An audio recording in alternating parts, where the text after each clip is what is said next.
All right, picture this. November 20th, 1980. There's this huge lake in Louisiana, and then in a matter of hours, it's just gone. I'm not talking evaporated or dried up over years, I mean vanished. Sucked down a drain, creating this vortex with just, well, unimaginable power. So today, we're going to dig into how a totally normal morning spiraled into a geological and engineering nightmare. We're going to go moment by moment, terrifying moment. I mean, can you even imagine? You're out on the water, just a normal day fishing, and suddenly the world beneath you, the lake beneath you, literally opens up. That's exactly what happened. And for the people who saw it, the pure terror is just perfectly summed up by this one frantic cry. So yeah, that's the big question, right? How does a 1,300-acre lake just disappear in 3 hours? That's about the runtime of a long movie.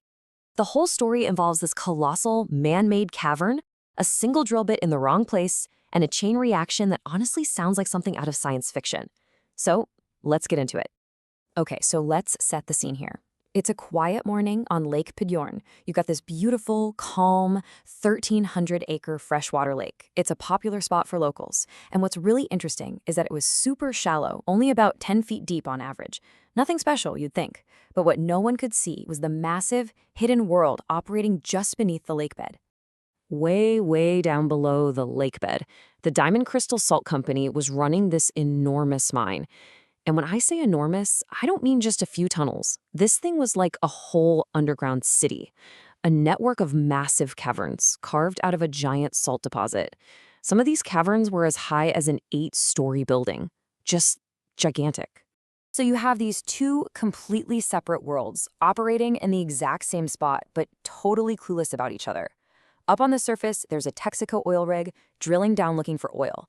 And then deep underground, like 1,300 feet below, you've got 50 miners just doing their jobs inside this salt mine. They had absolutely no idea what was happening right above their heads. A recipe for disaster. And then the first thing goes wrong. It starts up on the oil rig.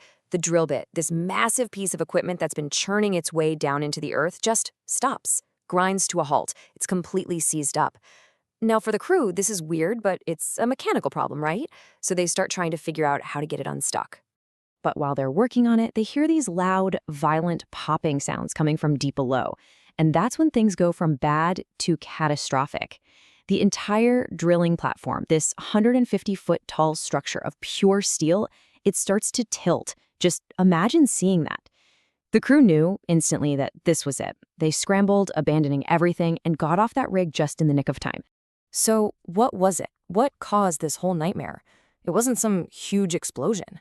It all started with this. A single 14-inch wide hole. That's it. The drill bit had punched right through the ceiling of the salt mine below. A tiny puncture that was about to unleash absolute chaos. Now, just try to wrap your head around the physics here. You have 3.5 billion gallons of water in Lake Peigneur. All of that immense weight, all of that pressure is now bearing down on that one single 14-inch hole. It's like the world's biggest, most powerful fire hose aimed at a sugar cube.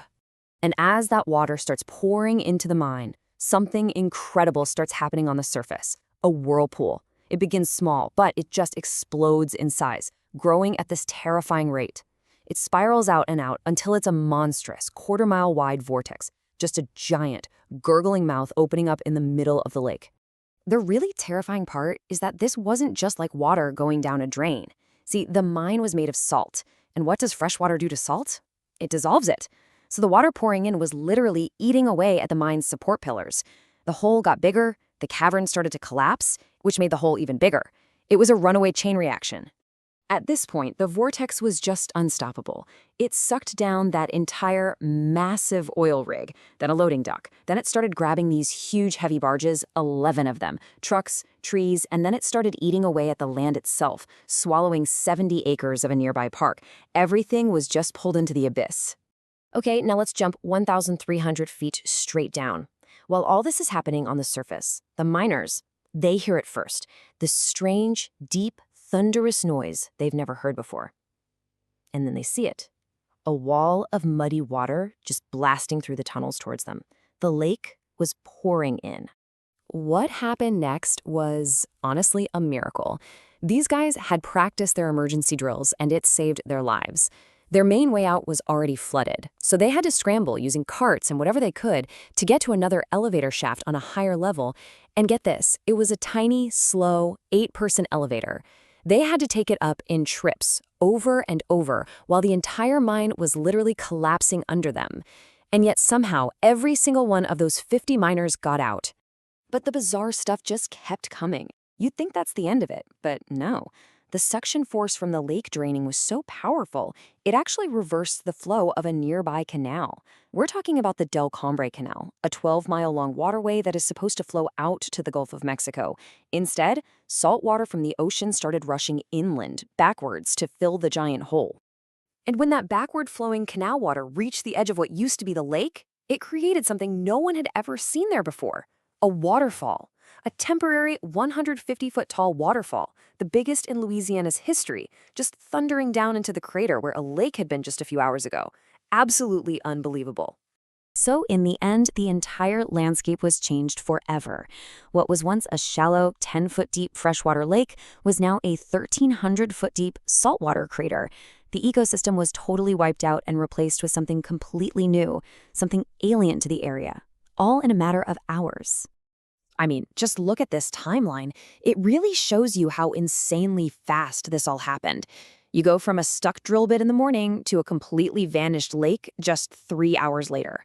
And then for the grand finale, 2 days later, after the lake refilled with salt water, 9 of those huge barges that got sucked down, they just popped right back to the surface, like massive bobbers. So this brings us to the biggest mystery of all, right? How did this even happen? This wasn't some wildcat operation. Texaco knew the mine was down there. They had the maps. So how in the world do you manage to drill directly into it? Well, the answer is kind of infuriatingly simple. It was a data error, basically a catastrophic typo. The best way to think about it is like a translation mistake. The survey team gave the coordinates using one grid system. Think of it as one language. But the team on the rig plotted those exact same numbers on a map that used a slightly different grid system, a different language. That tiny, tiny mismatch was enough to put their drill in the completely wrong place, right on top of the mine. The aftermath was pretty devastating. The salt mine was obviously gone forever, which meant hundreds of people lost their jobs overnight. Of course, there were lawsuits, millions and millions of dollars were paid out in settlements. But here's the kicker. Because the rig, the hole, all the actual evidence was washed away and buried 1,000 feet underground, no one was ever officially, legally blamed for the disaster. You know, the story of Lake Peigneur is just this chilling reminder of how fragile things are. We build these massive, complex industrial systems right on top of and right next to these hidden vulnerabilities. And it really makes you wonder, doesn't it? When a single miscalculation can literally erase a feature from the map, what other tiny mistakes are out there just waiting to happen?